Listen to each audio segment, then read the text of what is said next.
You never know how different and weird it's going to be meeting someone in person that you've only ever known on the internet. At the time of these events, I was pretty ignorant, and I was also ignorant of my sexual orientation.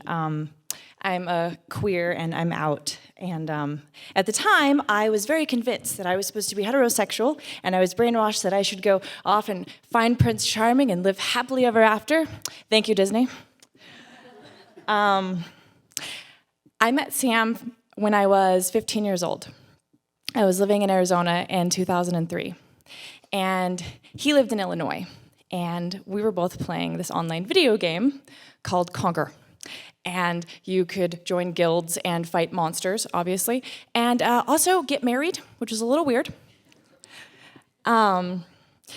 He was really cool, and he was really smart, and we became really fast friends, and we talked about everything like plants and mushrooms and biology and chemistry, and my whole family are a bunch of nerds, so I thought this was great, because none of my friends, early people that I knew in Arizona, were very smart. Street smart, sure, but definitely not book smart. I was also suffering from severe depression and agoraphobia, so I didn't really want to leave my house anymore, and the video game was a good escape for that. Sam was really smart, but he was also a little crazy, and he was an addict. He was addicted to prescription painkillers and alcohol, and he was only 19 years old. He also would do weird things like make flamethrowers on webcam and show me, or blow stuff up in his backyard on webcam and show me. So that was special.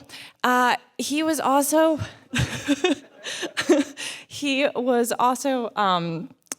into chemistry, and not the good kind of chemistry, but the kind of chemistry where you're making drugs in your basement.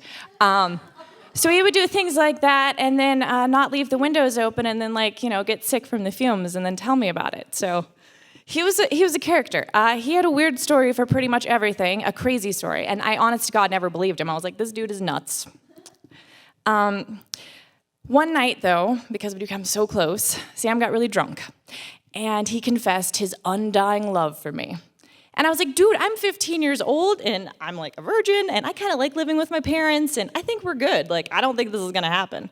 And he got really upset, and he threatened to kill himself. And I knew he owned guns, and he was saying he was gonna shoot himself and everything. And I was freaked out, but I quickly realized he was just trying to get attention. So we quit talking.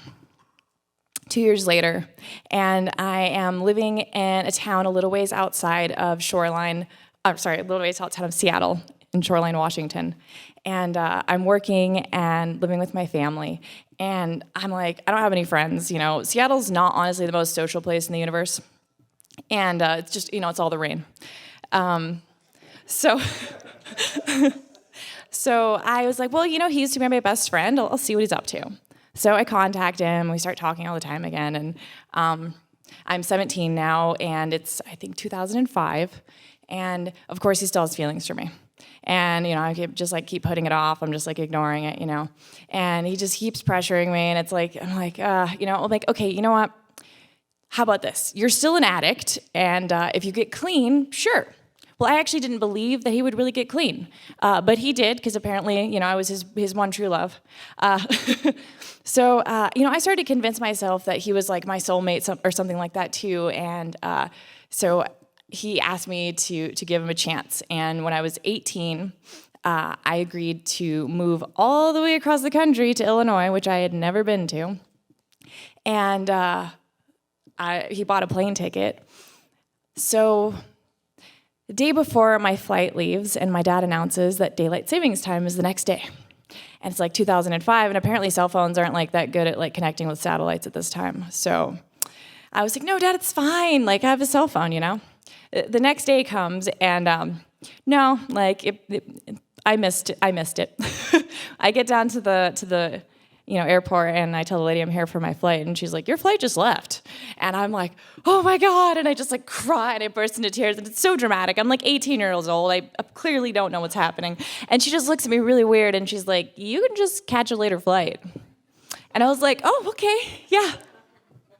So I get on that flight, and I, honest to God, do not remember it. I just remember that I was scared, terrified. It was 5 hours, and I did not sleep.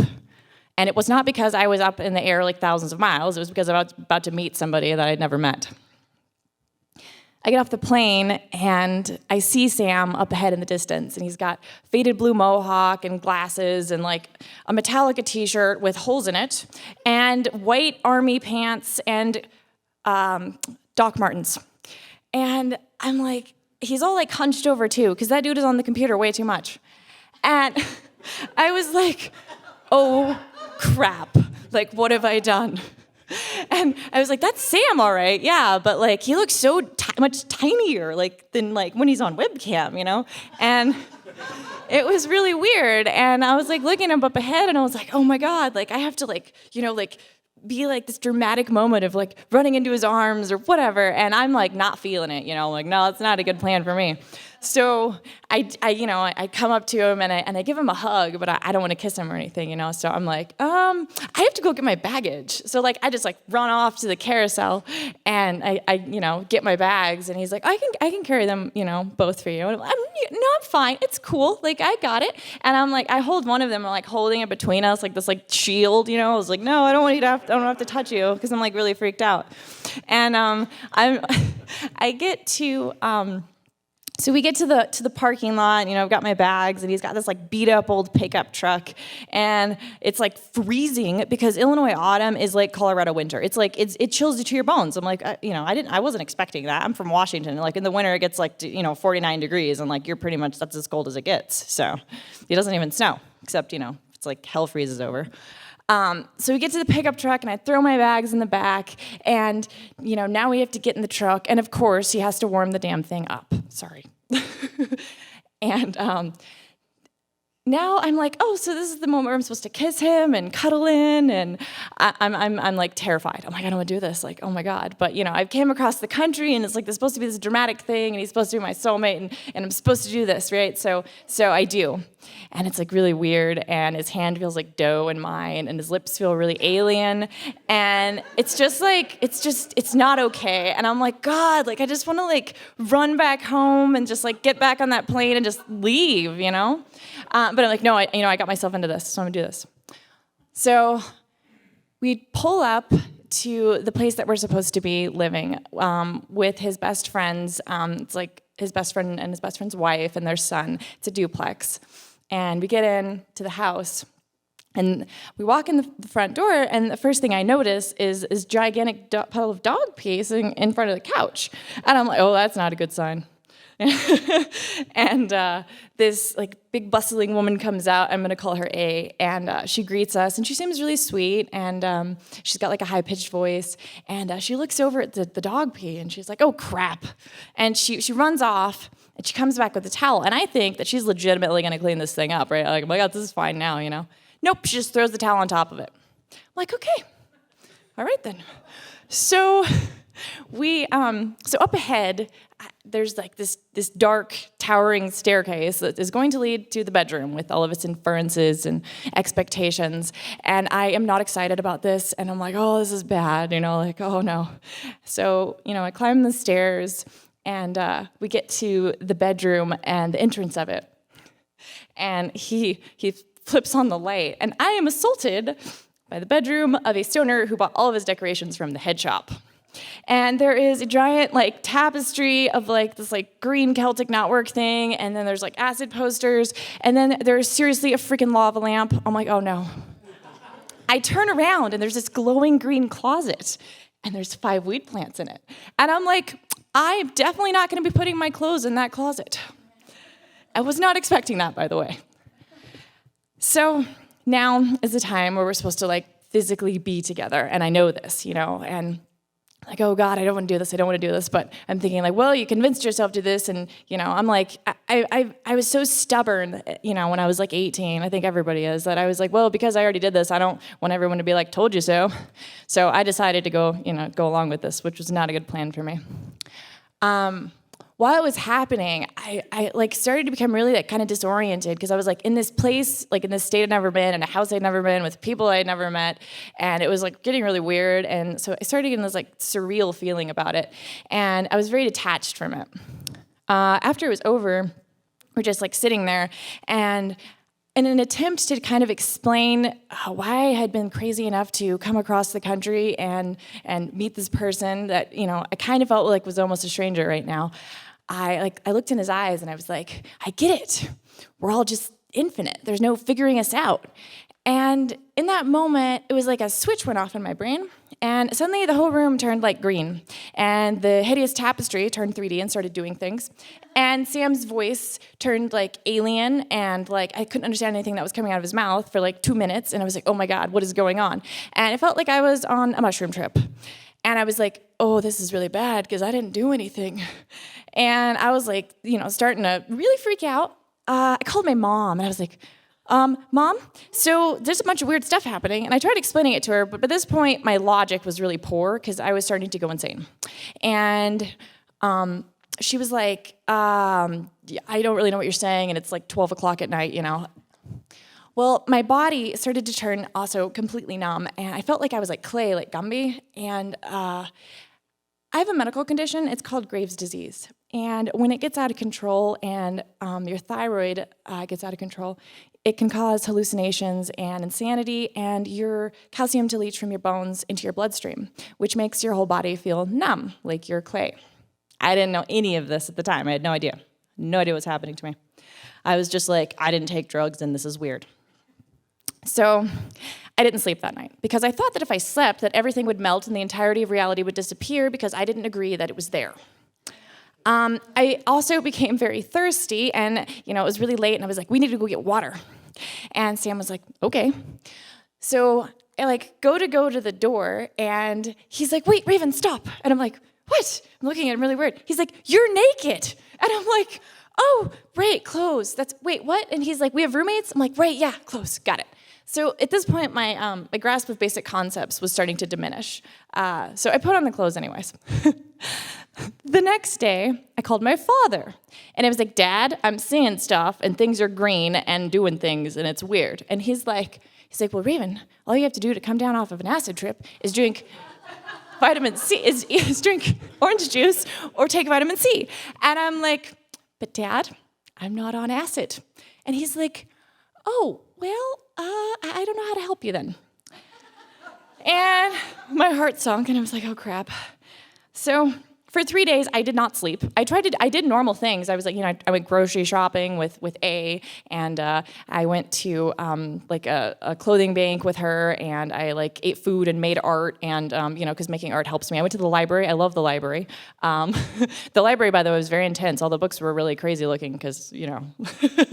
So I called my mom, and I'm like telling her what's happening to me. And she's like, wait, how long has it been since you've slept? I'm like, you know, 3 days. And she's like, you have to sleep. And I'm like, yeah, but if I sleep, then everything's going to melt and go away. She's like, no, it won't. You need to go to bed. And she was like, this is only going to get worse if you don't go to sleep. So I did. I went to sleep. And that night, I kept waking up every 30 minutes and shaking Sam awake and being like, is reality normal? Is it still here? And he was like, yeah, it's still here. And at one point, his face melted into the pillow, and I had to shake him awake to make him normal again. Our roommates were really weird and a little, I guess a little crazy. They would scream at each other for hours on end. They would just get in these really crazy fighting matches, and their son would stand downstairs when he was like bored, and he would scream. So everyone in the house just liked to scream a lot. The lady was really nice to me though. She tried to make me feel welcome, and she like fed me like weird raw food like dishes. You know, I'm on like a special diet, and she like took me places. She was really nice. And he was a little crazy because he'd done too many hallucinogens back in the day, and now he was on a ton of anxiety meds for it. And I remember one time I was sitting on the couch with Sam, and I was like shaking and like looking around at me, and everything was like really intense, and I was like, you know, kind of freaking out.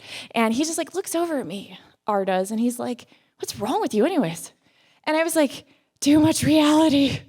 And he just goes, oh, I know that feeling. So We tried to have a few adventures while I was there. We ended up going to this little town called Sandwich, and then driving through this area of town. It's these old colonial houses that were like really beautiful, and it was really more interesting than like flat, boring suburbia that I'd been in Aurora. And I was like, oh my God, I love those houses. Like, I was like, I want to get one and fix one up. And Sam was like, dude, druggies and crazy people live in those places. You don't want to live over there. And I was like, yes, I do. And he's like, you're crazy, which I suppose was true. So after about a week of trying to live in Illinois, I finally was like, I can't do this anymore. And I told Sam, I was like, I have to go. I was like, I can't stop hallucinating, and I really just want to go be with my family. And he was like, all right, we'll figure this out. I'm like, okay. So I call my parents, and they buy me a Greyhound ticket, and because it's like last minute, and my dad was like saving up for this tool, and it was ridiculous. So the next day, Sam drives me to the downtown Chicago bus station, which I've been in boring flat suburbia, and now I was like in a very cultured place.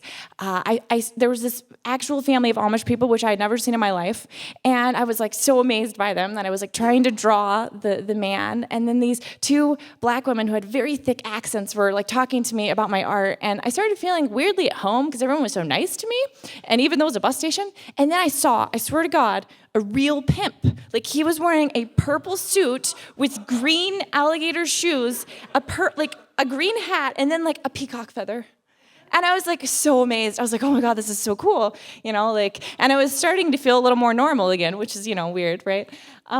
So I got on the Greyhound bus, and I met a number of characters. I met two white guys. One was from Canada, and the other one was from Australia. And the Canadian guy had a teeny tiny voice, and the Australian guy was like, he talked really loud, and he cracked crude jokes, and he like showed me his art. And I, honest to God, could only understand half of what they were saying because they both had really thick accents. So it was like, I didn't know what was going on.